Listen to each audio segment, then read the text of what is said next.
الحمدللہ وحدہ لا شریک لہ والصلاۃ والسلام علی من لا نبی بعد۔ بھیڑ اور بکری ایک آدمی کی طرف سے ذبح ہوگی، یعنی اگر والد ہے اور اس کی اہلیہ جو بچوں کی والدہ ہے، شوہر یعنی والد پر قربانی واجب ہے، والدہ یعنی بیوی پر بھی قربانی واجب ہے، جو بچے ان میں جوان ہیں صاحب نصاب ہیں ان پر قربانی واجب ہے، بیٹیاں اگر جوان ہیں صاحب نصاب ہیں ان پر قربانی واجب ہے۔ تو والد اپنی طرف سے الگ کرے گا، والدہ الگ کرے گی، بیٹا الگ کرے گا، بیٹی الگ کرے گی۔ ایسا نہیں ہوگا کہ قربانی سب پر ہو اور صرف والد ایک بکری ذبح کرے تو سب کی طرف سے کافی ہو جائے، ایسا نہیں ہوگا۔ سنن ابن ماجہ میں روایت موجود ہے، حضرت عبداللہ بن عباس رضی اللہ تعالیٰ عنہ فرماتے ہیں رسول اکرم صلی اللہ علیہ وسلم کی خدمت میں ایک شخص حاضر ہوا، اس نے کہا ان علیہ بدن، اللہ کے نبی مجھ پر ایک قربانی میں نے کرنی ہے بڑے جانور کی، وَأَنَا مُوسِرٌ بِهَا، میں اس کی طاقت رکھتا ہوں، وَلَا أَجِدُهَا، لیکن مل نہیں رہا بڑا جانور، فَأَشْتَرِيهَا، نہیں مل رہا کہ میں خریدوں، فَأَمَرَهُ النَّبِيُّ صلی اللہ علیہ وسلم أَن يَبْتَاعَ سَبْعَ شَيَاطٍ، آپ نے حکم دیا کہ تم 7 بکریاں خریدو، فَيَذْبَحُهُنَّ، اور 7 بکریاں ذبح کر دو۔ اب دیکھو رسول اللہ صلی اللہ علیہ وسلم نے ایک بڑے جانور کے بدلے میں 7 بکری حکم دیا، یہ نہیں فرمایا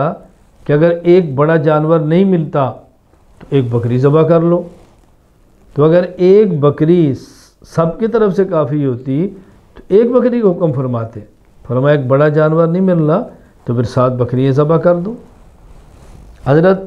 عبداللہ بن عمر رضی اللہ تعالیٰ عنہ فرماتے ہیں، اعلیٰ السنن میں یہ روایت موجود ہے، الشاۃ عن واحد، بکری ایک شخص کی طرف سے ہوتی ہے، سب کی طرف سے نہیں ہوتی۔ حضرت ابو ہریرہ رضی اللہ تعالیٰ عنہ فرماتے ہیں، سنن ابن ماجہ میں حدیث موجود ہے، ان رسول اللہ صلی اللہ علیہ وسلم قال، اللہ کے نبی نے ارشاد فرمایا، من کان لہ سعۃ ولم یضحی فلا یقربن مصلانا،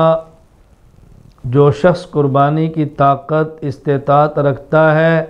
صاحب نصاب ہے، اور وہ قربانی نہ کرے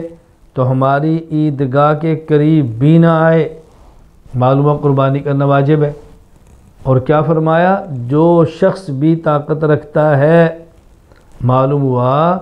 کہ ہر صاحب نصاب پر اپنی طرف سے قربانی کرنا واجب ہے۔ یہ نہیں کہ باپ صاحب نصاب ہے، بیٹا بھی صاحب نصاب ہے، باپ بکری دے گا تو بیٹے کی طرف سے کافی ہو جائے گا، ہرگز نہیں، باپ کو الگ دینی پڑے گی، بیٹے کو الگ دینی پڑے گی۔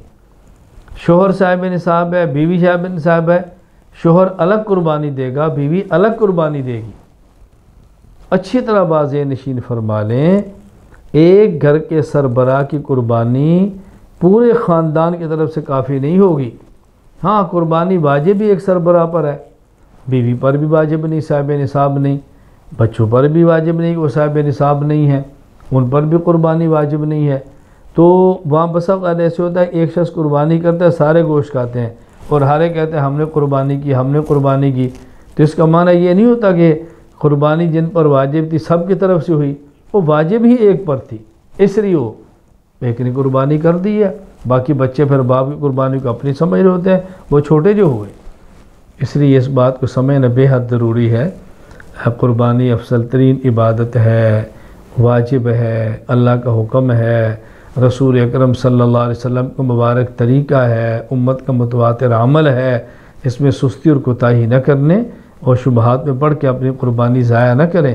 اللہ تعالیٰ ہم سب کو شریعت سمجھنے کی، عمل کرنے کی توفیق عطا فرمائے۔ وآخر دعوانا الحمدللہ رب العالمین۔